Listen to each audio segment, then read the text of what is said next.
시간이 되었습니다. 1월달 벌써 둘째 주가 되었습니다. 이렇게 하다 보면 또 이제 2023년도도 금방 갈 것 같습니다. 가는 세월을 우리가 결코 잡지 못하는 거 매번 느낍니다. 주어진 시간 안에서 우리의 삶을 최선을 다해 드리는 저와 여러분이 되길 바라고요. 오늘 둘째 주 예배에 나오신 모든 분들 환영하고, 혹시 또 줌으로 들어오시는 분들 같이 예배 가운데 집중하시기 바랍니다. 같이 기도하심으로 1월 8일 밴쿠버 예수산길교회 예배를 시작하겠습니다. 우리의 도움은 천지를 지으신 여호와의 이름에 있도다. 아멘. 거룩하고 존귀하신 하나님 아버지, 주님의 이름을 이 시간 부르게 하시니 감사합니다. 주님의 이름을 높이게 하시니 감사합니다. 주님, 이 자리에 모일 수 있는 힘 주시고 기회 주시고 능력 주셔서 감사합니다. 주님, 이왕 나왔사오니 주님 도우셔서 주님 예비하신 큰 은혜를 다 받아 누리는 저희들 되게 하여 주옵소서. 예배 시종을 주님께 온전히 의탁드리옵고 감사드리오며 예수님 이름으로 기도하옵나이다. 아멘. 다 같이 일어나서 하나님 앞에 찬양 드리겠습니다.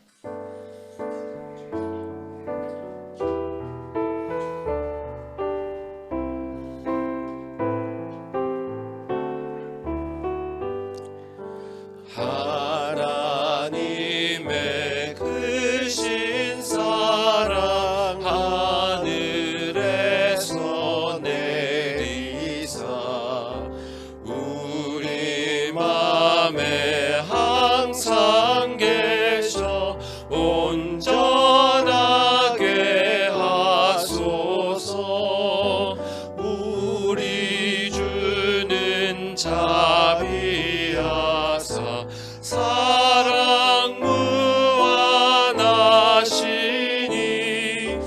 두려워서 떠는 자를 구원하여 주소서. 걱정 근심 많은 자를 성령 감화하시며 복과 은혜 사랑받아 평안하게 하소서. 점과 끝이 되신 주님 항상 인도하셔서 마귀 유혹 받는 것을 속히 알게 하소서. 전능하신 아버지여 주의 능력 주시고 우리 맘에 임하셔서 떠나가지 마소서. 주께 영광 항상 돌려 천사처럼 섬기며 주의 사랑 영원토록 찬송하게 하소서.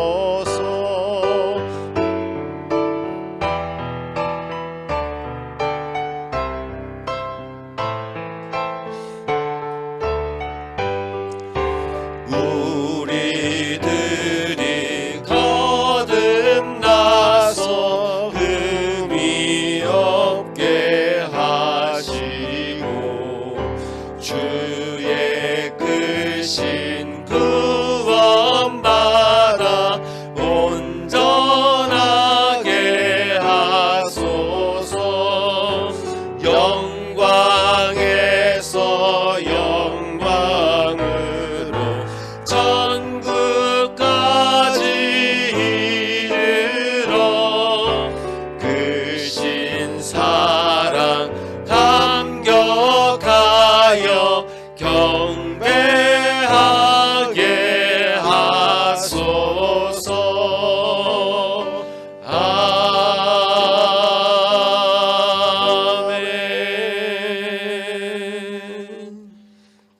앉으셔서 주님께 우리의 죄 고백하시면서 계속 우리 주님 찬양하시겠습니다.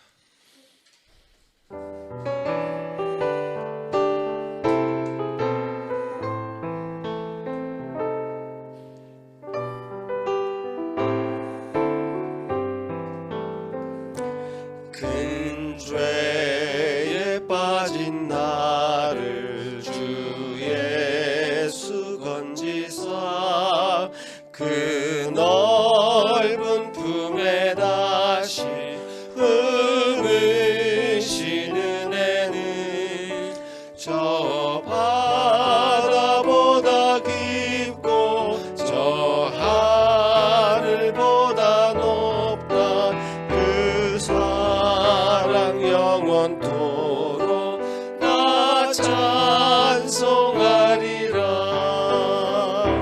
날로 더욱 귀하다 날로 더욱 귀하다 한이 없이 넓은 우리 주의 사랑 날로 더욱 귀하다. 옛날에 유대 땅에 주 예수 다닐 때 그 은혜 받으려고 큰 불이 모였네. 눈먼 자 병든 자를 다 고쳐주셨으니 나 같은 죄인까지 그 은혜 받도다. 날로 더욱 귀하다 날로 더욱 귀하다 한이 없이 넓은 우리 주의 사랑 날로 더욱 귀하다. 크신 사랑으로만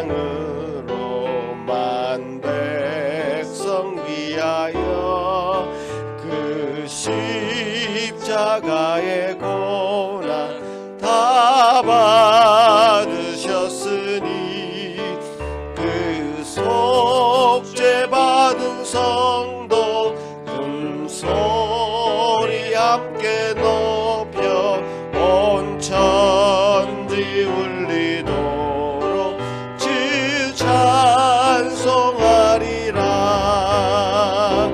날로 더욱 귀하다 날로 더욱 귀하다 한이 없이 넓은 우리 주의 사랑 날로 더욱 귀하다 날로 더욱 귀하다 날로 더욱 귀하다 날로 더욱 귀하다 한이 없이 넓은 우리 주의 사랑 날로 더욱 귀하다. 아멘.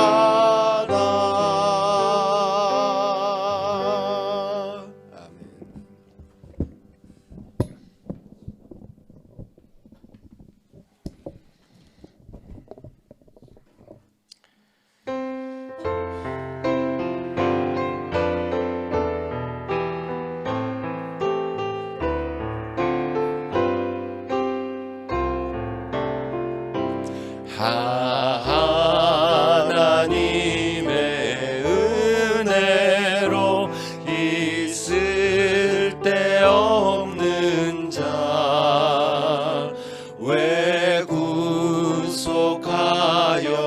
주는지 난 알 수 없도다. 내가 믿고 또 의지함은 내 모든 영평 하시는 주님 늘 것은 나는 확실히 아네. 왜 내게 굳센 믿음과 또 복음 주셔서 내 마음이 항상 편한지 난 알 수 없소다. 내가 믿고 또 의지함은 내 모든 형편 아시는 주님 늘 보호해 주실 것을 나는 확실히 아네. 왜 내게 성령 주셔서 내 마음을 감동해 주 예수 믿게 하는지 난 알 수 없도다. 내가 믿고 또 의지함은 내 모든 형편 아시는 주님 늘 보호해 주실 것을 나는 확실히 아네. 주 언제 강림하실지 언제 강림하실지 오 밤에 오 낮에 또 주님 만날 그곳도 난 알 수 없도다. 내가 믿고 또 의지함은 내 모든 형편 아시는 주님 늘 보호해 주실 것을 나는 확실히 아네. 내가 믿고 또 의지함은 내가 믿고 또 의지함은 내 모든 형편 아시는 주님 늘 보호해 주실 것을 나는 확실히 아네.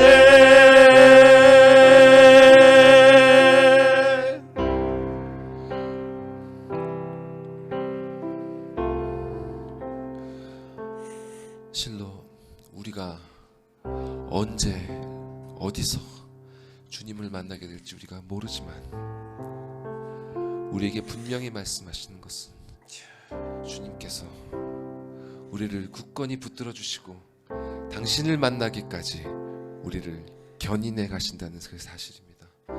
주님, 그 주님께 우리의 모든 죄를 참여하시고 주님 이렇게 주를 배울 가치가 없는 우리들을 이렇게 크신 은혜로 크신 사랑으로 인도하여 주심 감사드립니다. 주님, 오늘 예배를 통해서 그 주님의 크신 사랑을 조금 더 알기를 원하오니 주님 우리의 모든 영혼을 인도하여 주시옵소서. 다 같이 기도하시겠습니다. 아버지 하나님 감사합니다. 이 시간 주님 앞에 서게 하시니 감사합니다. 주님 앞에 설 때마다 우리의 깨끗하지 못한 것들 돌아보게 됩니다. 정결치 못한 것 생각하게 됩니다. 주여, 주님 앞에 설 때마다 참으로 들보다 더 작은 우리의 죄까지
하늘에 계신 우리 아버지여, 이름이 거룩히 여김을 받으시오며 나라가 임하옵시며 뜻이 하늘에서 이루어진 것 같이 땅에서도 이루어지이다. 오늘 우리에게 일용할 양식을 주시옵고 우리가 우리에게 죄 지은 자를 사하여 준 것 같이 우리 죄를 사하여 주시옵고 우리를 시험에 들게 하지 마시옵고 다만 악에서 구하시옵소서. 나라와 권세와 영광이 아버지께 영원히 있사옵나이다. 아멘. 시편 81편, 저와 여러분이 한 절씩 교독하시겠습니다. 우리의 능력이 되시는 하나님을 향하여 기쁘게 노래하며 야곱의 하나님을 향하여 즐거이 소리칠지어다.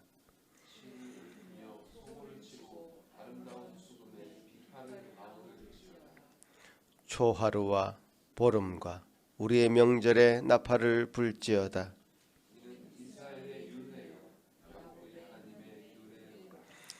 하나님이 애굽 땅을 치러 나아가시던 때에 요셉의 족속 중에 이를 정거로 세우셨도다. 이르시되 내가 그의 어깨에서 짐을 벗기고 내가 고난 중에 부르짖음에 내가 너를 건졌고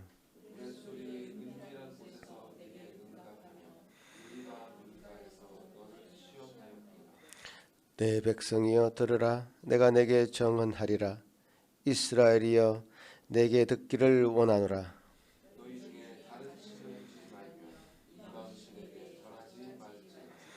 나는 너를 애굽 땅에서 인도하여 낸 여호와 내 하나님이니 내 입을 크게 열라. 내가 채우리라 하였으나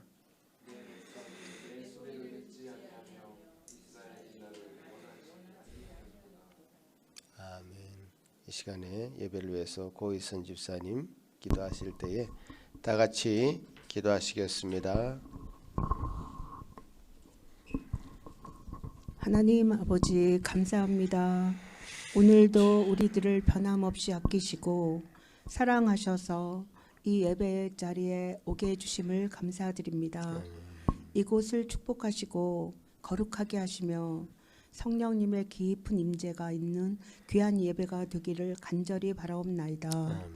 아버지 하나님, 하나님께서 이렇게 신선한 2023년을 열어주셨습니다. 새롭고 새로운 새날을 열어주셨습니다. 우리 주님은 순간순간 매일매일 뿐만 아니라 1년 단위로 묵직하게 장을 새롭게 열어주시는 고맙고 멋지신 우리 하나님이십니다. 또한 우리 성도님들의 새로운 계획에도 함께해 주시는 좋으신 하나님이십니다. 우리들의 계획에도 관심을 가져주시고 잘했다 칭찬도 해주시는 좋으신 하나님이십니다. 도란도란 얘기도 나누며 걸어가는 주님과 친하게 지낼 수 있는 우리들이 되게 하여 주시옵소서. 나의 반석이시오 나의 구속자이신 여호와여, 내 입의 말과 내 마음의 묵상이 주님 앞에 연락되기를 원하나이다.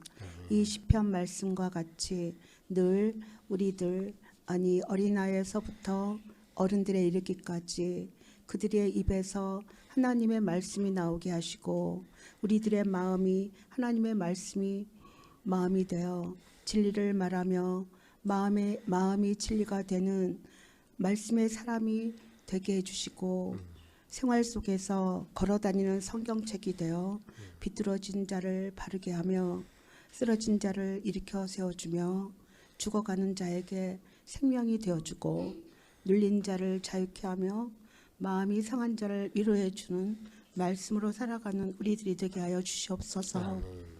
그리하여 우리들의 내면의 힘이 강건하여져서 학교에서나 직장에서나 어느 곳에서나 우리들이 있는 그곳에서 예수 그리스도의 증인이 되게 하여 주시옵소서. 아기 분만과 한국 방문으로 인해 함께 예배드리지 못하는 성도님 가정도 축복해 주시고 은혜의 시간이 될 수 있도록 하여 주시옵소서. 말씀을 전하시는 인찬우 전도사님과 김영희 사모님을 기억해 주시고 성령 충만하게 하시며 전하시는 말씀으로 하나님의 영광이 되게 하여 주시옵소서. 아멘. 감사합니다. 믿음의 주님이시고 우리를 온전케 하시는 예수님의 이름으로 기도하옵나이다. 아멘.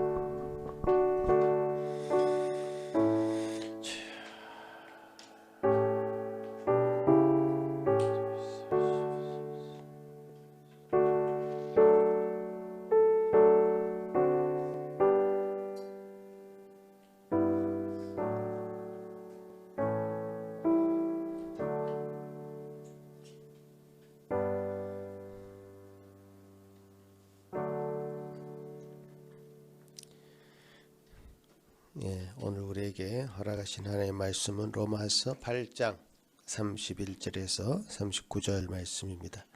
제가 이 말씀 봉독에 올리겠습니다. 그런즉 이 일에 대하여 우리가 무슨 말하리요? 만일 하나님이 우리를 위하시면 누가 우리를 대적하리요? 자기 아들을 아끼지 아니하시고 우리 모든 사람을 위하여 내주신 이가 어찌 그 아들과 함께 모든 것을 우리에게 주시지 아니하겠느냐? 누가 능히 하나님께서 택하신 자들을 고발하리요? 어렵다 하신 이는 하나님이시니 누가 정죄하리요? 죽으실 뿐 아니라 다시 살아나신 이는 그리스도 예수시니 그는 하나님 우편에 계신 자요 우리를 위하여 간구하는 자시니라. 누가 우리를 그리스도의 사랑에서 끊으리요? 환난이나 곤고나 박해나 기근이나 적신이나 위험이나 할지니 기록된 바 우리가 종일 주를 위하여 죽임을 당하게 되며 토살당할 양같이 여김을 받았나이다 함과 같으니라. 그러나 이 모든 일에 우리를 사랑하시는 이로 말미암아 우리가 넉넉히 이기느니라. 내가 확신하노니 사망이나 생명이나 천사들이나 권세자들이나 현재 일이나 장래일이나 능력이나 높음이나 깊음이나 다른 어떤 피조물이라도 우리를 우리 주 그리스도 예수 안에 있는 하나님의 사랑에서 끊을 수 없으리라. 아멘. 이 시간 우리 어린이를 위해서 기도하겠습니다. 어린이들 앞에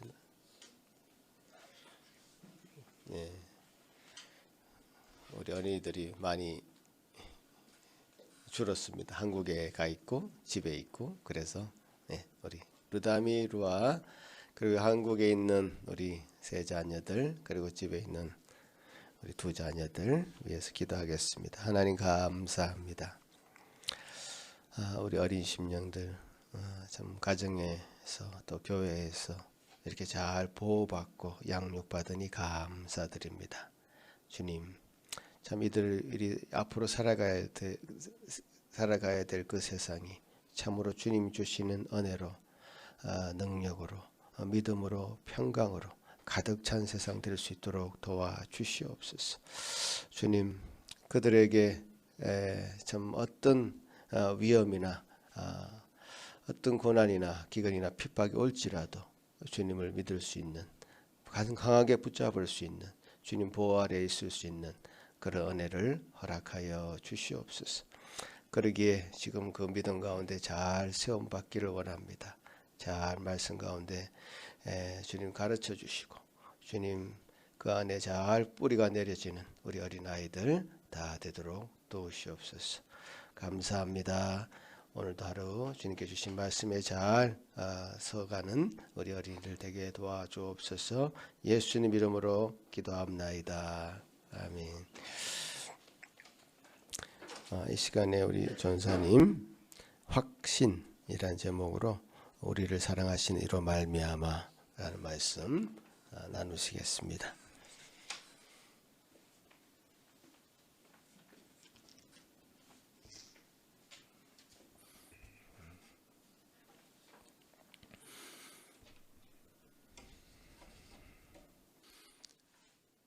하나님께서 그분의 자녀들에게 주신 은혜의 언약을 어떻게 이루어 가시는지에 대해서 계속 저는 살펴보고 있습니다. 이를 신학에서는 구원론이라고 부르는데요. 제가 이 주제를 지난 2021년 1월 둘째 주부터 시작을 했더라고요. 그래서 오늘로써 2년째가 됩니다. 그래서 꽤 오랜 시간이 지난 만큼 그동안 우리가 무엇을 다루어 왔는지 그리고 어디쯤 와 있는지 짚어보면 좋겠습니다. 슬라이드를 한번 보여주시죠. 잘 보이시죠? 작년에 성화의 교리에 대한 설교를 제가 시작하면서 한번 보여드린 적이 있는데 기억이 나실지 모르겠습니다. 이 그림은 성령 하나님께서 신자에게 당신이 약속하신 구원의 언약을 어떻게 성취해 가시는지를 보여줍니다. 사실 이 과정 이전에 성부 하나님의 선택하심과 또 성자 하나님의 구속하심이 전제가 먼저 되고요. 그 전제 위에 성령 하나님께서 신자 한 사람 한 사람에 대한 구원 언약을 어떻게 성취하시는지를 지금 우리는 보고 있는 것입니다. 자, 이제 지난 말씀들을 한번 상기해 보셨으면 좋겠습니다. 이렇게 성부의 선택으로 예정되고 그다음에 성자의 구속하심으로 구원의 법적 근거가 마련된 사람들에게 성령 하나님께서는 효과적인 부르심으로 거듭남의 은혜를 내려주십니다. 예수님께서 니고데모에게 이 진리를 가르치셨죠.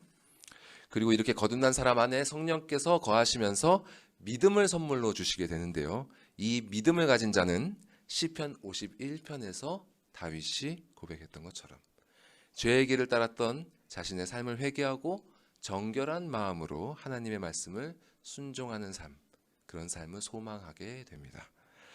그리고 하나님께서는 사람의 순종의 행위가 아닌 오직 그분의 은혜로, 오직 그리스도의 공로를 근거 삼아 오직 믿음으로 말미암아 칭의, 즉 그분이 택하신 사람들에게 의롭다는 판결을 내리십니다.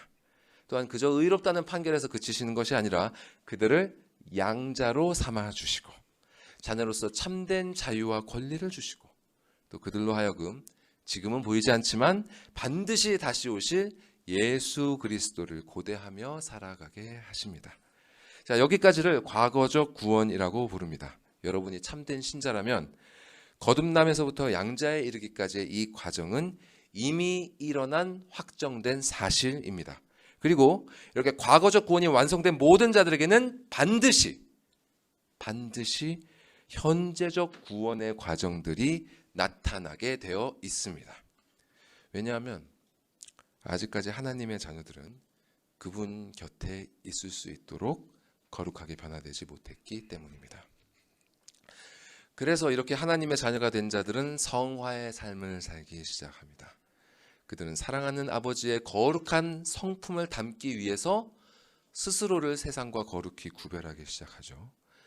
그리고 예수님께서 간음한 여인에게 용서를 베풀어 주신 것 같이 하나님께서는 그들에게 지속적으로 용서의 은혜를 경험하게 하심으로 그들이 이 지난한 성화의 길을 계속해서 걸어갈 수 있는 힘을 공급해 주십니다.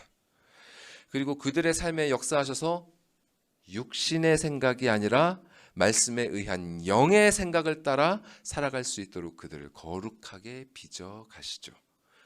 그리고 이 과정 가운데 신자는 예수께서 마귀에게 시험을 받으신 것처럼 진리 전쟁, 마음 전쟁, 주권 전쟁을 경험하게 됩니다.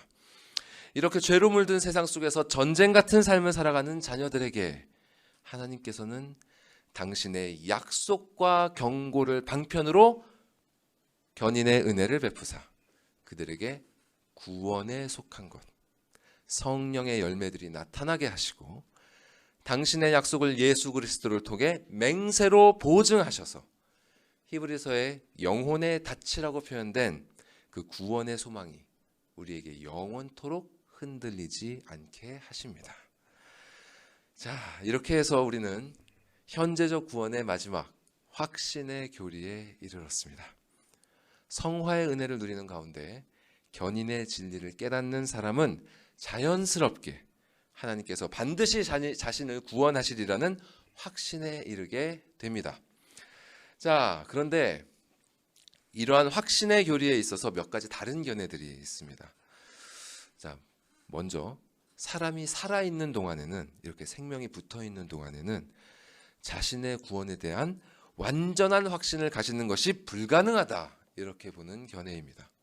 자, 대표적으로 로마 가톨릭이 이러한 입장을 취하고 있는데요. 그들의 공의회에서 공식적으로 작성된 문서에는 이러한 내용이 있습니다. 자, 보여주시죠. 제가 한번 읽어보겠습니다. 자, 로마 가톨릭의 문서입니다. 어떤 경건한 사람도 하나님의 자비와 그리스도의 공로 그리고 성례전의 가치와 효력을 의심해서는 안 되는 것과 마찬가지로 사람은 그 자신의 연약함과 무능함을 고려할 때 그 자신이 받은 은혜에 대해 두려움과 불안함을 가질 수 있다. 그러므로 그 어떤 이도 자신이 하나님의 은혜를 받았다는 사실에 대하여 아무 오류 없이 믿음의 확신을 가질 수는 없다. 하나님의 은혜에 대해 확신을 가질 수 없다. 이처럼 로마 가톨릭은 자신이 구원을 받을지 여부에 대해서, 은혜를 받았는지 여부에 대해서 어떤 이도 확신을 가질 수 없다고 가르치고 있습니다. 자, 만일 이것이 사실이라면 그 누구도 죽기 전에는 구원의 여부를 완전히 알 수가 없죠. 그죠? 그렇기 때문에 이 생애에서는 불안과 두려움을 완전히 떨칠 수 없을 것입니다. 또한 구원을 받을 확률이 그러면 완전하지가 않잖아요. 그러니까 그 확률을 조금이라도 높여야 되겠죠.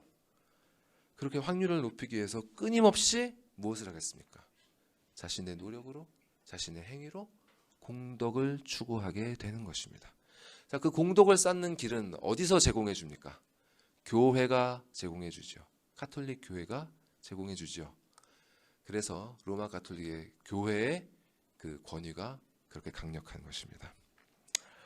자, 그러나 또 이와는 반대로 이렇게 생각하는 분들도 있어요. 구원의 확신이 없는 사람은 구원을 받은 자가 아니다.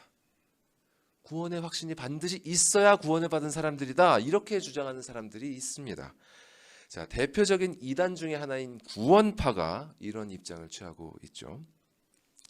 자, 그들은 사람이 한번 복음을 받아들이고 죄를 회개했다면 다시는 죄를 회개할 필요가 없고 자신의 구원을 반드시 확신해야 된다. 이렇게 가르칩니다.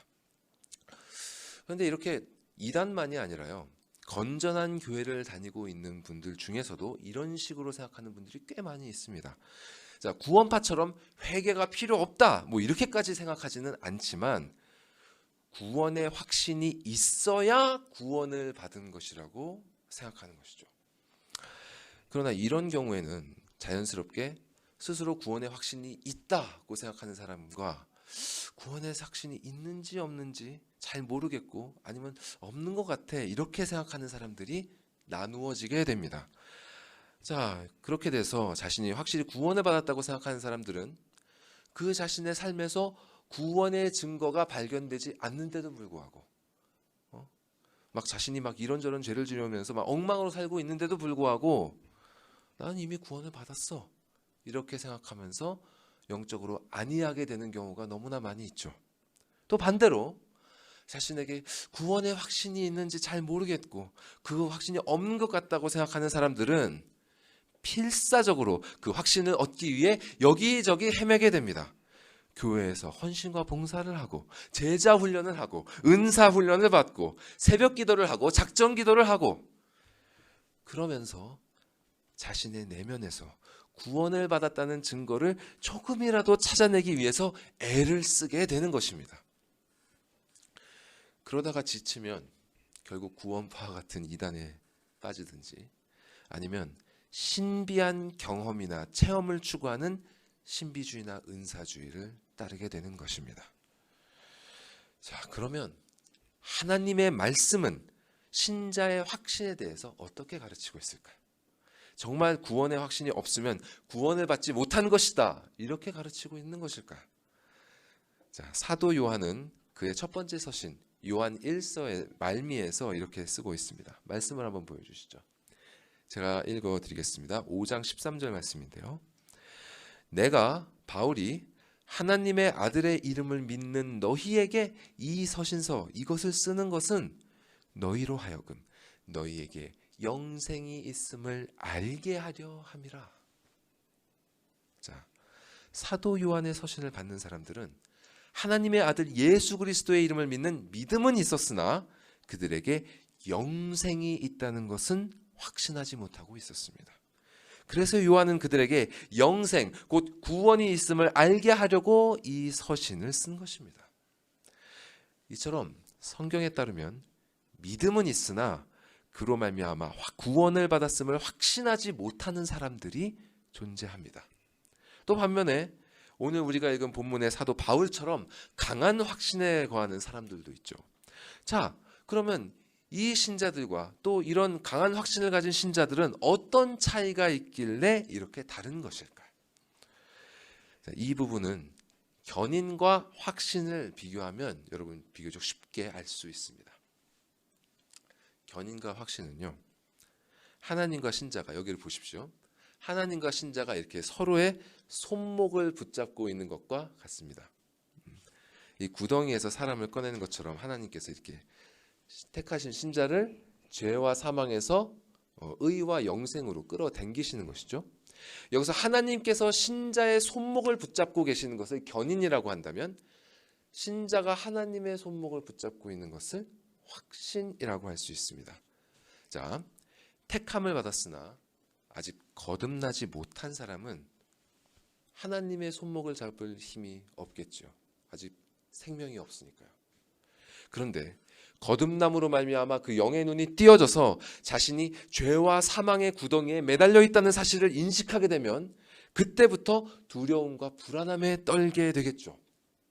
그런데 그의 손목을 누군가가 붙잡고 계시다는 사실을 인지하는 순간 그는 안도하면서 소망을 가지고 자연스럽게 그의 손목을 붙잡고 있는 그분의 손목을 붙들게 될 것입니다. 이것이 믿음입니다. 그런데 이 구덩이를 완전히 빠져나가는 과정은 결코 쉽지 않죠. 계속해서 이렇게 그분을 붙들고 있는 상태를 유지하기가 정말 쉽지 않습니다.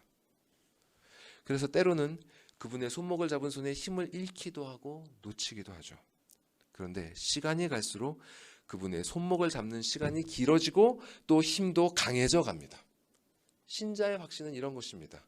때로는 강하게 붙들 수도 있지만 또 약해지기도 하고, 하지만 또 점점 강해져서 또 강하게 붙들기도 하는 것이죠. 그러나 하나님께서는 신자가 그분의 손목을 잡고 있던 놓치고 있던 간에 절대로 하나님께서는 그들의 손목을 놓지 않으십니다. 이것이 바로 견인과 확신의 관계이고, 연약한 신자와 또 강건한 신자, 또 어린 신자와 성숙한 신자의 차이입니다.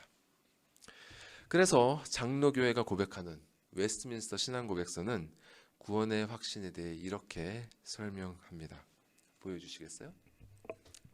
자, 제가 한번 읽어보겠습니다.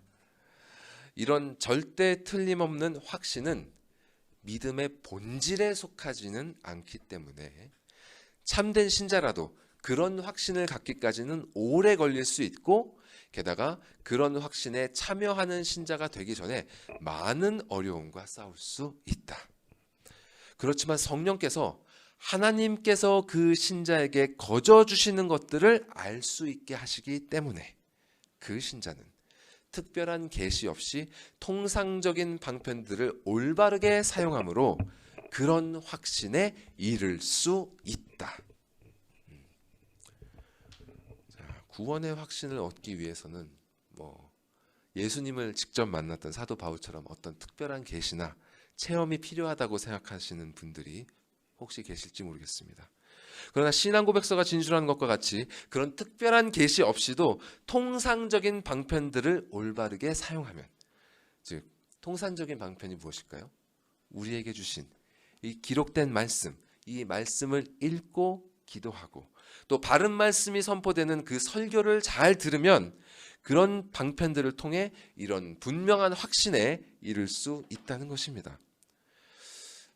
교회 다니는 분들 중에 신비한 체험 이런 것들을 되게 부러워하고 그 경험하기를 갈망하고 소망하는 분들이 많이 있는데요.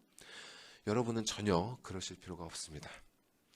베드로는요, 이 성경에 기록된 복음의 말씀을 가리켜서 천사들도 살펴보기를 원하는 것이다, 이렇게 말했습니다. 이 복음의 진리가 우리에게 이렇게 기록되어서 전해졌다는 사실만큼 신비하고 특별한 일도 없는 것입니다. 자, 그러면 이 기록된 말씀을 통해서 우리에게 알려주시는 것, 하나님께서 우리에게 거저 주셨다고 알려주시는 것들은 무엇이 있을까요? 자, 거저 주신다는 것은 은혜로 아무런 대가 없이 선물로 주신다는 것이죠. 그 선물들이 무엇일까요? 그것을 오늘 본문을 통해 알 수 있습니다. 자, 그럼 본문을 한번 살펴보겠습니다. 자, 제가 본문 전에 있는 말씀들도 기록해 두는데요. 본문은 제일 밑에 31절부터입니다. 한번 31절 말씀을 읽어볼까요? 시작. 그런즉 이 일에 대하여 우리가 무슨 말 하리요? 만일 하나님이 우리를 위하시면 누가 우리를 대적하리요? 자, 여기서 이 일은 무엇일까요? 그것을 위해서 29절 30절을 써놓은 것입니다. 함께 읽어보겠습니다. 시작. 하나님이 미리 아신 자들을 또한 그 아들의 형상을 본받게 하기 위하여 미리 정하셨으니 이는 그로 많은 형제 중에서 맏아들이 되게 하려 하심이니라. 또 미리 정하신 그들을 또한 부르시고 부르신 그들을 또한 의롭다 하시고 의롭다 하신 그들을 또한 영화롭게 하셨느니라. 자, 29절과 30절은 로마서가 1장부터 여기까지 설명하고 있는 그 내용, 또 지금까지 2년 동안 우리가 살펴보고 있는 그 구원의 서정을 요약한 것입니다. 즉 하나님께서는 당신이 택하시고 예정하신 이들을 효과적으로 부르사 거듭나게 하시고 믿음을 주시고 의롭다 칭하시고 양자로 삼으시고 거룩하게 하시고 끝까지 견인이 나사 영화롭게 하셨다는 것입니다. 이러한 구원의 역사 전체가 바로 31절에서 지칭하는 이 일입니다. 자, 그러니까 31절은 하나님께서 하시는 이 구원의 역사에 대하여 값없이 은혜를 입은 우리가 무슨 말을 할 수 있을까? 만약 하나님께서 이렇게 우리를 위해 구원의 역사를 이루어 가신다면 감히 누가 우리를 대적할 수 있을까? 이런 뜻입니다. 이 구원의 역사가 바로 신앙 고백서에서 말하는 하나님께서 거저 주시는 것들입니다. 거듭남, 믿음, 칭의, 양자, 성화, 견인, 이 모든 과정 가운데 포함된 그 모든 축복들이 전부 하나님께서 오직 은혜로 거저 주시는 선물들이란 뜻입니다. 그런데 더 놀라운 것은 하나님께서 거저 주시는 것들이 이것들만이 아니라는 사실이죠. 자, 32절을 보겠습니다. 자, 두 번째 32절 말씀 한번 읽어볼까요? 시작. 자기 아들을 아끼지 아니하시고 우리 모든 사람을 위하여 내주신 이가 어찌 그 아들과 함께 모든 것을 우리에게 주시지 아니하겠느냐. 하나님께서는 이 모든 축복들과 함께 자신의 유일하신 아들 성자 하나님이신 예수 그리스도마저도 아끼지 아니하시고 우리에게 주셨습니다. 이것은 정말 말로 다 할 수 없는 은혜입니다. 우리가 이 은혜에 대해서 얼만큼 느끼고 있든지 간에 이것은 정말 뭐라고 표현할 수 없는 은혜입니다. 이 놀라운 은혜를 누구에게 주셨습니까? 우리 모든 사람에게, 우리 모두에게 주셨습니다. 유대인에게만 주신 것이 아니고 헬라인에게만 주신 것이 아닙니다. 모태신앙인 자, 교회 생활을 하는 자, 모범된 생활을 하는 자, 지혜로운 자에게만 주신 것이 아닙니다. 목사나 장로나 권사에게만 주신 것이 아닙니다. 다윗처럼 추악한 죄악을 저지르고 탕자처럼 전 재산을 탕진하고 예수와 함께 십자가에 못 박혔던 그 강도처럼 인생을 완전히 망쳐버렸다고 하더라도 그가 아버지의 택함을 받은 자라면, 그분의 예정의 은혜를 입은 자라면 그 삶과 관계없이, 그 혈통과 지위와 상관없이, 그 실력이나 지혜와 관계없이 그 모든 자에게 그분의 유일하신 아들 예수 그리스도를 아끼지 않고 내주셨다는 것입니다. 이것이 바로 자녀된 우리가 믿고 확신할 근거가 됩니다. 하나님께서 바로 그런 분이시기 때문에 우리는 이것을 확신할 수 있는 것입니다. 여기서 또 하나 우리가 주목해야 될 사실은 자기 아들을 이 모든 사람에게 위하여 내주신이라고 했을 때 그 내주셨다라는 동사가 과거형이라는 사실입니다. 이것이 별거 아닌 것 같지만 신자의 확신에 있어서 정말 매우 중요한 대목입니다. 많은 분들이 십자가 사건이 과거라는 사실을 별로 대수롭게 않게 여기지만 이것만큼 우리에게 분명한 확신을 주는 사실도 없습니다. 자, 십자가 사건이 과거라는 말은 그 일을 더 이상 돌이키거나 바꿀 수 없다는 뜻입니다. 요즘에 많은 영화나 드라마들이 시간을 거슬러서 과거의 역사를 바꿈으로 미래를 바꿀 수 있다, 뭐 이런 이야기를 그리고 있는데요. 이는 실로 헛된 망상에 지나지 않습니다. 우리에게 주어진 현실은 절대 그렇지 않습니다. 사람은 자신이 살아온 삶을 바꿀 수 없습니다. 우리는 우리가 지나온 행적을 바꿀 수 없습니다. 그렇기 때문에 우리가 지금 시간 속에서 밟아 나가는 이 한 걸음 한 걸음은 실로 매우 엄중하고 정말 무거운 것입니다. 어떻게 보면 정말 두렵기까지 한 것입니다. 그러나 우리 영혼의 구원을 생각할 때 예수의 십자가 사건이 과거에 이미 일어났다는 사실은 우리에게 얼마나 큰 소망과 위로를 주는지 모릅니다. 왜냐하면 그 일은 더 이상 돌이키거나 바꿀 수 없기 때문입니다. 자, 사람이 한 약속이나 보증은 절대로 영원할 수 없죠. 심지어 한 나라가, 정부가 법적인 권위를 가지고 어떤 약속에 대해서 사인을 하고 인증을 하고 확증을 한다고 해도 인간이 만든 법은 영원하지 않습니다. 그 법을 집행하는 정부나 나라는 영원하지 않습니다. 그러나 시간을 초월하시고 시간을 주관하시는 하나님께서는 예수 그리스도의 십자가 사건을 과거라는 시간 속에 역사적인 팩트로 인봉하셨습니다. 이 사실은 이제 절대로 돌이켜질 수도 없고 사라질 수도 없는 것입니다. 흔히 사람들은 기독교의 믿음을 그저 비과학적, 비역사적 이야기들을 덮어놓고 믿고 받아들이는 그런 비이성적인 것으로 치부해버리죠. 하지만 기독교의 믿음은 절대로 그런 것이 아닙니다. 기독교의 믿음은 이렇게 분명한 역사적 사실에 근거하는 이성적인 믿음입니다. 이렇게 하나님께서 당신의 아들을 우리를 위해 내주셨다는 역사적 사실은 앞으로 미래에 이루어질 모든 것을 우리에게 주시는 일의 보증이 됩니다. 이것이 바로 지난 시간에 나누었던 견인에 대한 하나님의 보증이죠. 거짓말하실 수 없는 하나님께서는 당신의 약속을 지키기로 당신의 존재를 걸고 맹세하셨고 당신의 아들을 우리의 선구자, 포어러너로 세우시고 우리 영혼의 닻을 가지고 우리의 앞서 당신의 휘장 안에 들어가게 하심으로 아브라함과 그 후손인 우리에게 약속하신 그 모든 것들을 이루실 것을 확증하신 것입니다. 이렇게 아들이신 그리스도와 함께 구원의 모든 축복들을 그분의 자녀들에게 주시는 일이 지금도 일어나고 있으며 앞으로도 일어날 것입니다. 그러면 이 일은 언제 완전하게 성취될까요? 자, 33, 34절 말씀을 함께 보겠습니다. 자, 함께 읽어볼까요? 시작. 누가 능히 하나님께서 택하신 자들을 고발하리요? 의롭다 하신 이는 하나님이시니 누가 정죄하리요? 죽으실 뿐 아니라 다시 살아나신 이는 그리스도 예수시니 그는 하나님 우편에 계신 자요 우리를 위하여 간구하시는 자시니라. 자, 이 두 구절에서 나온 주요 동사들을 한번 살펴볼까요? 고발하다, 의롭다 하다, 정죄하다, 그리고 마지막에 간구하다. 고발하다, 의롭다 하다, 정죄하다, 간구하다.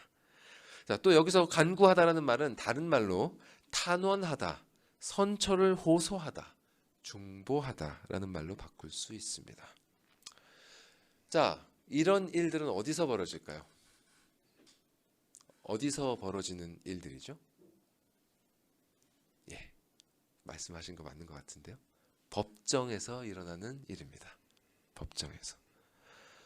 자, 사도 바울은요, 이 말씀을 기록할 때 무엇을 생각하고 있었을까요?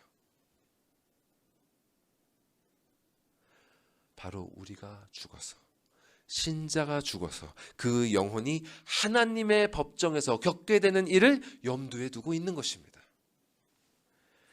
자, 이 법정에서 과연 누가 하나님께서 친히 택하신 자들을 고발할 수 있겠습니까? 아무도 감히 고발할 수 없습니다. 왜냐하면 그들을 의롭다고 칭하신 분이 바로 이 법정의 최고 권위자, 최고 판결자 되신 아버지 하나님이시기 때문입니다. 또한 아무도 이 법정에서 그들을 정죄할 수 없습니다. 왜냐하면 그들을 위한 화목제물이 되어 죽으셨고 그들의 선구자가 되어 다시 살아나셨고 그들의 중보자가 되어 하나님 우편에서 그들을 위해 탄원하고 계신 분이 바로 성자 하나님 예수 그리스도이시기 때문입니다. 이렇게 예수 그리스도께서 우리를 위한 제물이 되시고 선구자가 되시고 우리에게 중보자, 변호인이 되신다는 사실은 우리를 향한 하나님의 사랑을 확증합니다.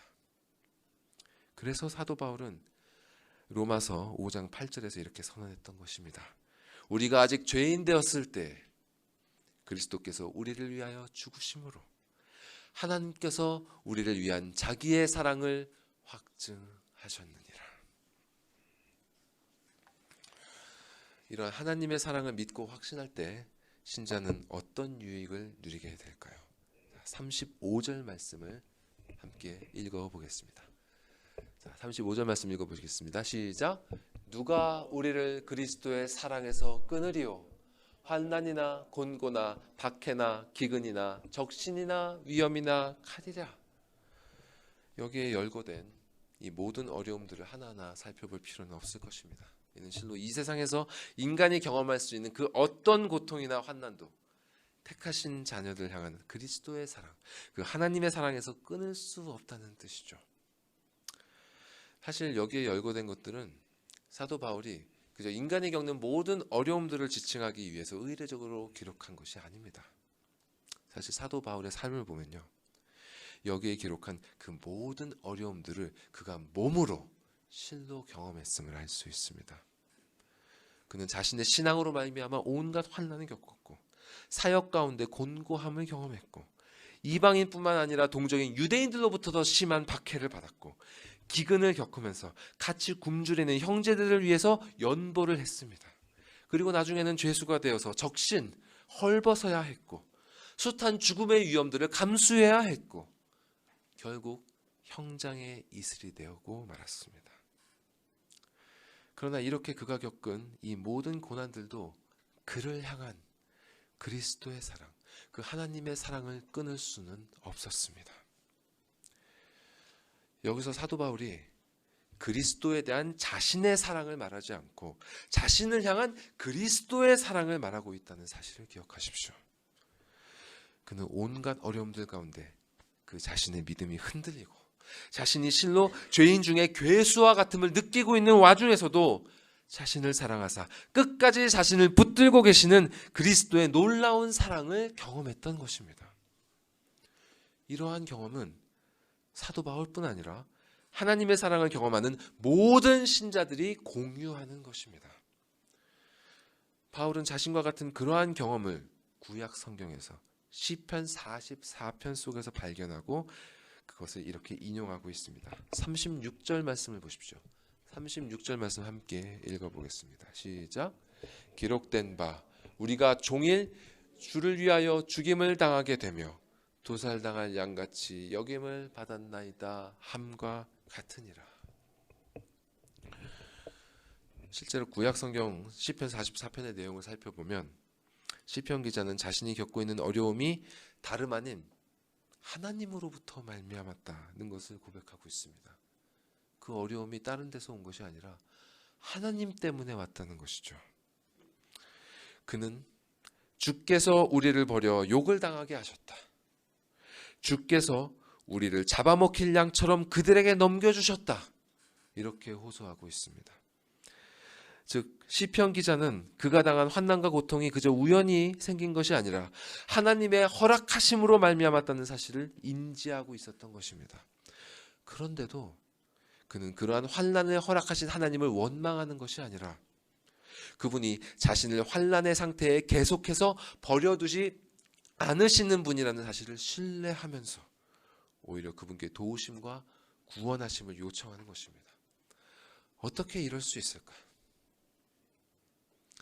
이는 이 모든 일이 바로 자신을 사랑하사 당신의 선하고 거룩하신 뜻을 이루기 위한 하나님의 섭리임을 깨달았기 때문입니다.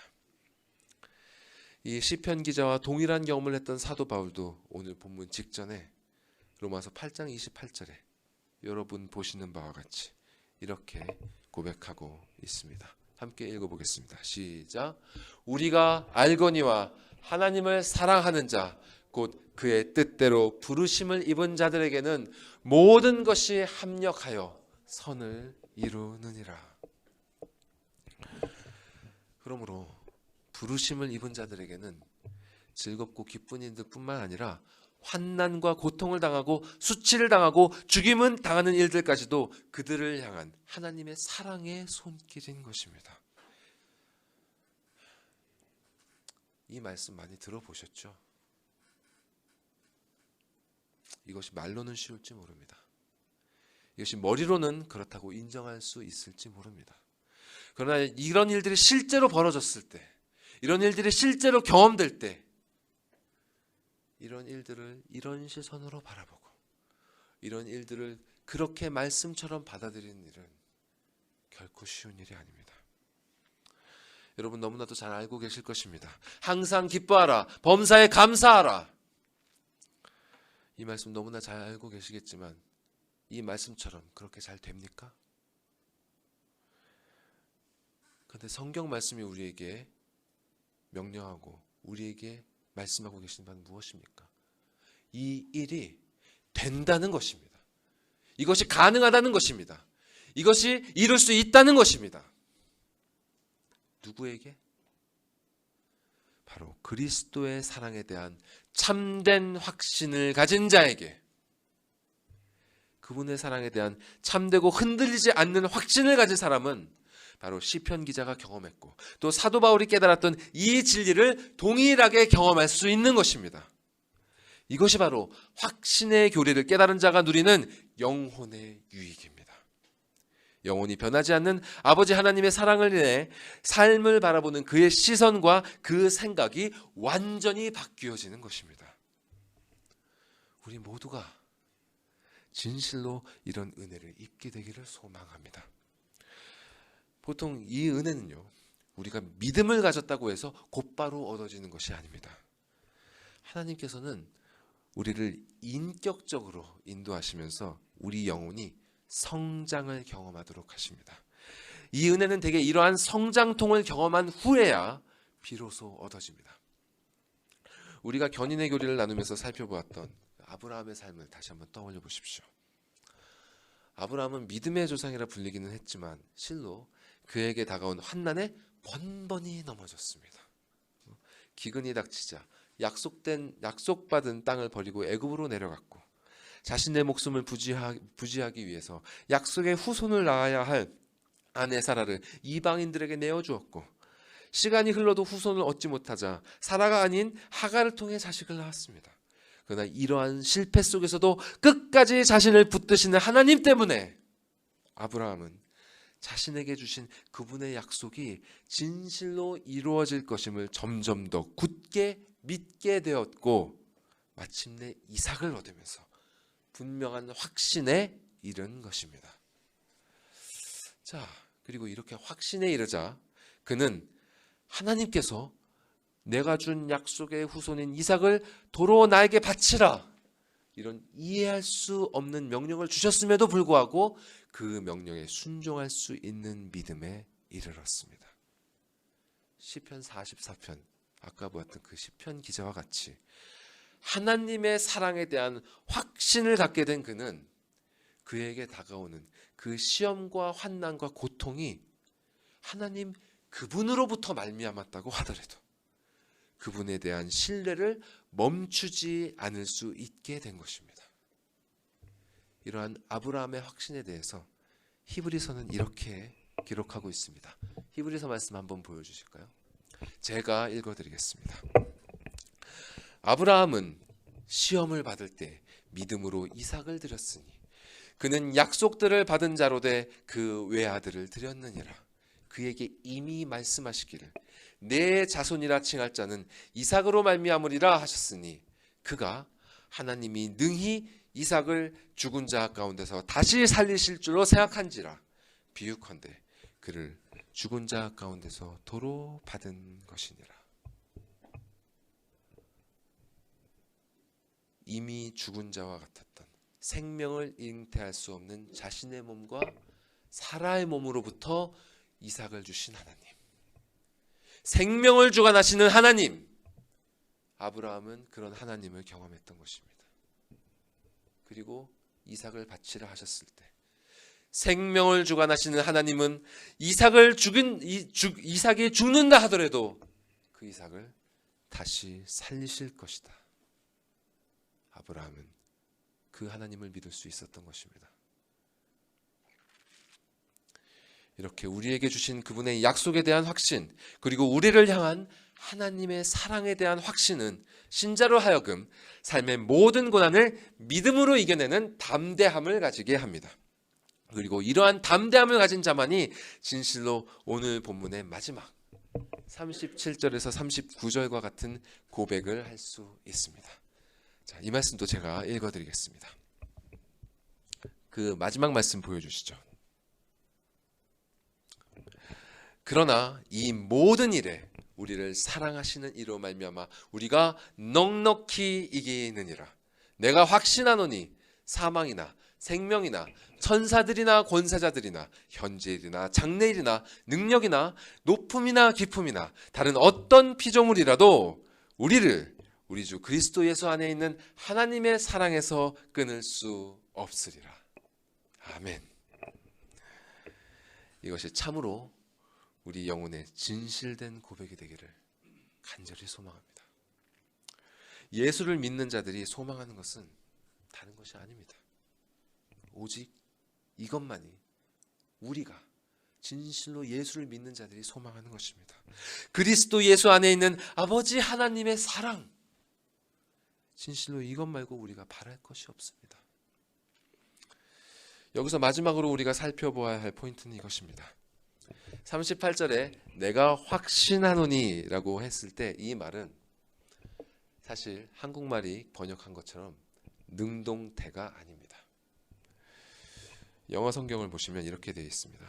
I am convinced, I am persuaded. 내가 설득되었다, 내가 설복되었다, 내가 수긍되었다. 확신은요, 신자가 하나님을 붙드는 것이긴 하지만 이것마저도 우리 힘으로는 할 수 없는 것입니다. 하나님께서 우리를 설득시켜 주셔야만 우리가 그분을 확신할 수 있는 것입니다. 하나님께서 우리를 어떻게 설득시키십니까? 바로 우리 삶에 허락하신 그 모든 일들, 특히 환난과 고통과 시련으로 연단하시고 인내하게 하심으로 그분은 우리를 설득시키십니다. 이것이 우리가 지금까지 믿음의 선조들의 삶에서 확인한 바 아니겠습니까? 참된 자녀들에게 허락된 그 모든 일들이 바로 그들의 영혼을 당신께로 가까이 끌어당기는 그분의 사랑의 손길입니다. 거룩하신 당신 가까이 자녀들을 두시기 위해서 하나님께서는 그들을 불로 연단하시고 물로 씻기십니다. 그런 과정이 없으면 우리는 절대로 그분 곁에 갈 수 없습니다. 그러니까 그런 일들이 생겼을 때, 그런 환난과 고통이 생겼을 때 오히려 우리는 감사해야 하는 것입니다. 특히 인간관계에서 우리는 이런 하나님의 손길을 많이 경험하죠. 특히 가까운 사람들 때문에 우리가 힘들지 않습니까? 여러분의 가족이, 여러분의 배우자가 여러분을 힘들게 합니까? 여러분의 친구나 여러분의 직장 동료가 여러분을 괴롭게 합니까? 그 사람을 미워하고 원망하지 마십시오.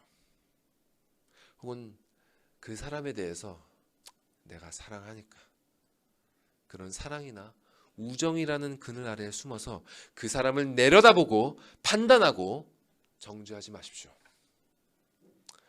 하나님께서 우리에게 허락하신 그 사람, 하나님께서 우리 곁에 두신 그 사람이 아니면 우리는 성화될 수 없는 존재들입니다. 하나님께서 우리 곁에 두신 그들이 아니면 우리는 아버지 곁에 갈 수 없는 사람들입니다. 그렇기 때문에 그들을 우리 곁에 허락하신 것입니다. 그 사람들을 비판하고 잘못을 들춰내기 이전에 먼저 그들을 여러분의 삶에 허락하신 하나님께 감사하십시오.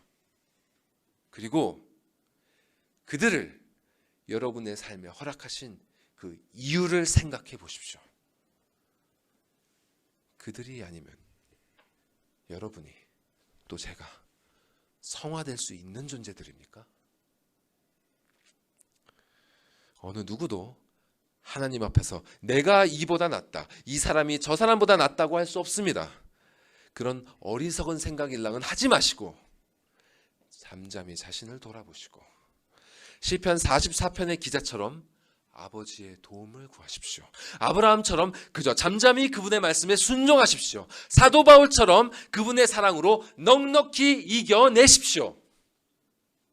이것이 아버지의 사랑을 확신하는 참된 신자가 마땅히 행해야 할 바입니다.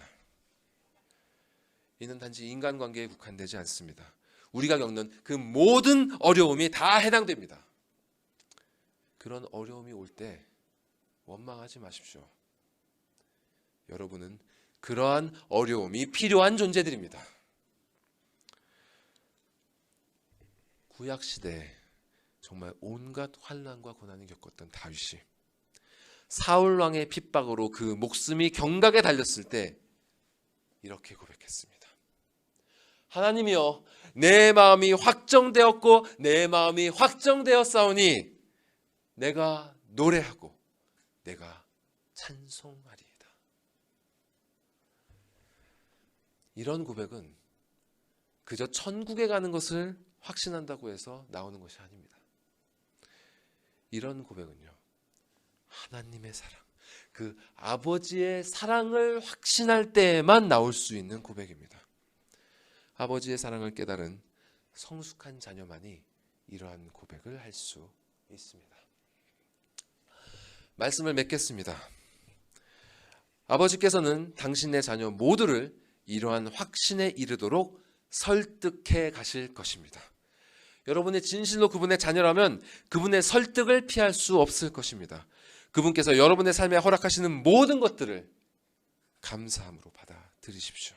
그리고 우리는 그 과정을 겪어야만 한다는 사실을 인정하십시오.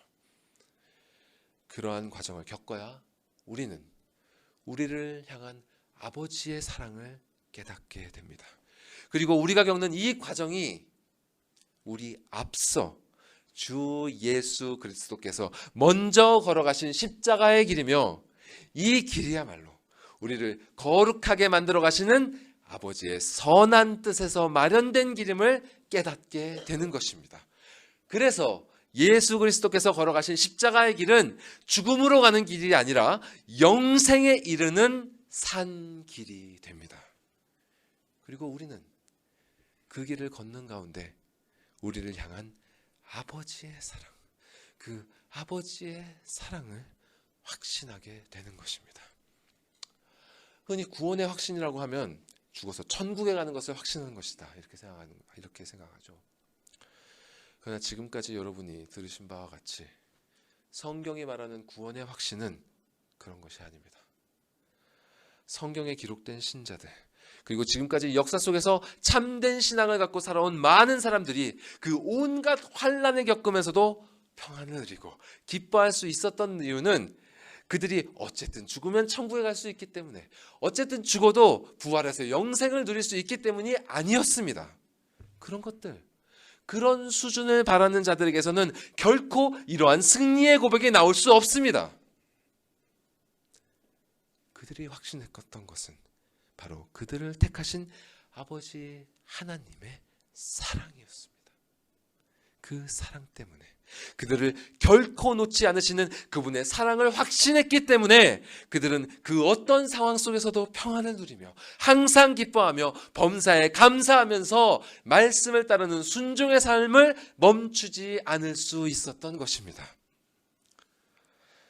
사랑을 받는다는 확신만큼 사람을 강하게 하는 것이 없습니다. 사랑은 모든 것을 참으며 모든 것을 믿으며 모든 것을 바라며 모든 것을 견딥니다. 예언도 패하고 방언도 그치고 지식도 패하고 세상 모든 것들이 사라지겠지만 우리를 향한 아버지 하나님의 사랑은 예수 그리스도 안에서 영원할 것입니다. 아멘. 이 사랑에 힘입어 우리 모두 함께 한 목소리로 사도 바울과 함께 본문의 마지막 세 구절을 큰 소리로 고백했으면 좋겠습니다. 함께 고백하겠습니다. 시작. 그러나 이 모든 일에 우리를 사랑하시는 이로 말미암아 우리가 넉넉히 이기느니라. 내가 확신하노니 사망이나 생명이나 천사들이나 권세자들이나 현재일이나 장래일이나 능력이나 높음이나 깊음이나 다른 어떤 피조물이라도 우리를 우리 주 그리스도 예수 안에 있는 하나님의 사랑에서 끊을 수 없으리라. 아멘. 기도하시겠습니다.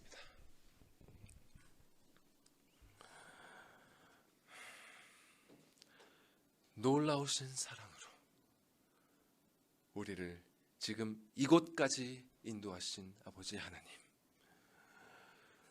우리 영혼의 눈을 열어주사 우리가 어디에 처해 있는지를 알게 하시고, 하지만 우리 인생의 손목을 누가 붙잡고 있는지를 보게 하시고, 또 과거 속에 예수 그리스도의 십자가를 인봉하셨다는 사실을 깨닫게 하신 그 아버지 하나님의 사랑을 찬양합니다. 그 아버지 하나님의 사랑을 알게 하시니 감사드립니다. 여기 모인 모든 사람들이, 여기 예배에 참여하고 있는 모든 사람들이 그 아버지 하나님의 사랑을 이전보다 더욱 굳게 확신하며 살아갈 수 있도록 인도하여 주시옵소서.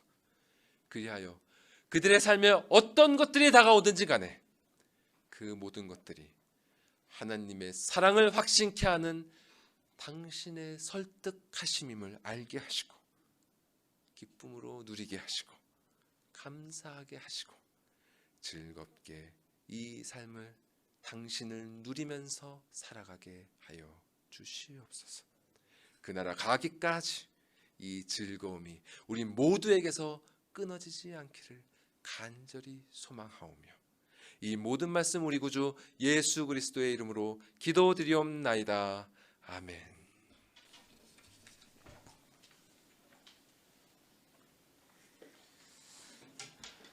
네, 사도신경으로 우리의 신앙을 고백하겠습니다.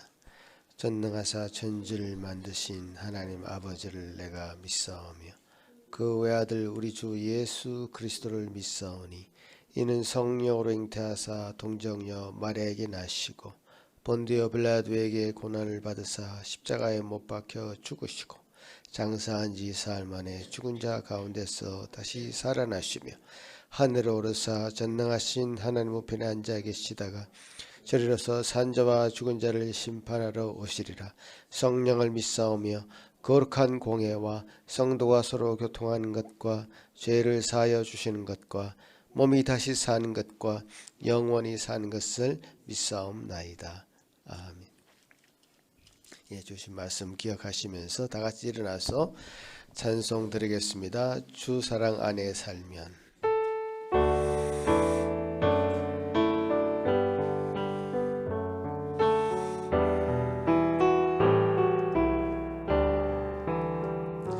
주 사랑 안에 살면 두려움 없으며 그 사랑 변함없어 그 마음 변하다. 저 폭풍 몰아쳐서 내 마음 떨려도 주 나의 곁에 계셔 겁낼 것 없어라. 주 나의 목자시는 부족함 없으며 주 인도하는 대로 늘 따라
참 보배 되신 주님 늘 함께 하소서.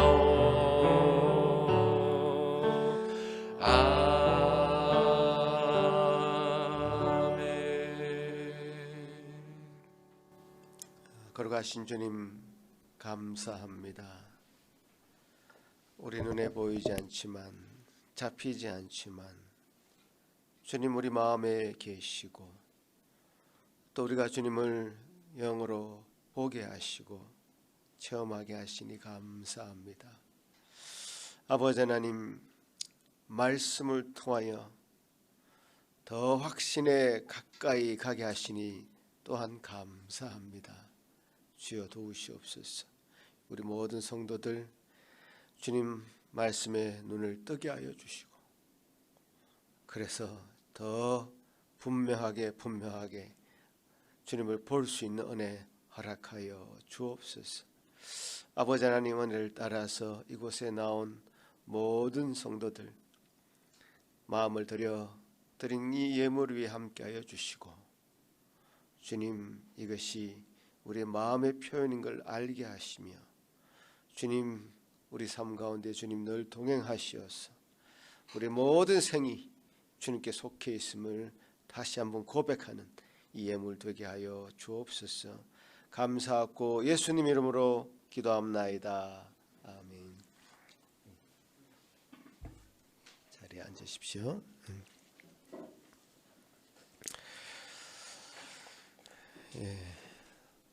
제가 여기 밴쿠버 사는 동안 되게 많은 분들을 경험했습니다마는 심지어 어떤 목사님일지라도 정말 확신을 갖고 싶다. 그래서 천국을 한번 보고 싶다. 한때 천국을 보았다라고 하는 책이 막 유행할 때였습니다. 그걸 한번 보면 얼마나 확신을 가지겠습니까? 돌아가신 우리 아버지가 살아 돌아와서 너 예수 믿으라 이렇게 하면 얼마나 더 확실하겠습니까? 근데 그런 방식으로는 절대로 우리에게 확신을 주진 않는 것 같습니다. 그런 방식이 아니고 오늘 우리 전사님 말씀을 통해서 정말 잘 짚으셨는데, 우리가 일반적인 우리에게 주어진 통상적인 일로서도 하나님께서 주시는 확신에 이르를 수 있다는 거 정말 잘 설명하셨고, 이런 말씀을 통해서 여러분이 아브라함이 경험했던 그 확신에 이르를 수 있도록 다 같이 나가면 좋을 것 같습니다. 우리 아이들이 태어나면요, 처음에는 눈도 제대로 보이지 않아요. 그래서 아버지를 구별할 수도 없고 희미하게 그 모바일 같은 그런 걸 희미하게 쫓아서 눈동자가 따라갈 따름이죠. 눈이 잘 보이지 않습니다. 근데 점점 커가면서 확실하게 구분을 하죠. 아버지가 나를 사랑한다는 것도 알고 부모님이 나를 사랑한다는 것도 알고, 그렇게 되듯이 여러분 택하신 백성이라면, 그래서 그 거듭난 생명이라면 이제 더 이상 맹인은 아니고 소경은 아니고 눈을 떴다는 얘기거든요. 눈을 떴으면 우리에게 펼쳐진 이 성경을 통해서 성경을 단지 머리 베고자 하는 베개로 사용하는 것이 아니라 말씀을 통해서 우리가 하나님을 더 분명한 그 사랑을 알아가는데 이용하는, 그래서 확신하는 단계로 분명하게 나아갈 줄로 저는 믿는 것입니다. 그래서 여러분 가운데 또 저 가운데 오늘 말씀이 더 분명하게 자리 잡기를 소망하면서 확신 가운데 나아가시길 바랍니다. 기도하시겠습니다. 이제는 우리 주 예수 그리스도의 크신 은혜와 하나님 아버지의 극진하신 사랑하심과 성령 하나님의 위로하심과 교통하심이 이제 좀 우리에게 베푸신 그 큰 사랑 인해서, 우리에게 베푸신 그 놀라운 생명으로 인해서 주 예수 그리스도를 구주로 믿고 그 믿는 자에게 주시는 그 확신에 거하기를 소망하는 여기 머리 숙인 모든 성도들 위해, 그 가정 위에 지금부터 영원토록 함께 있을지어다. 아멘.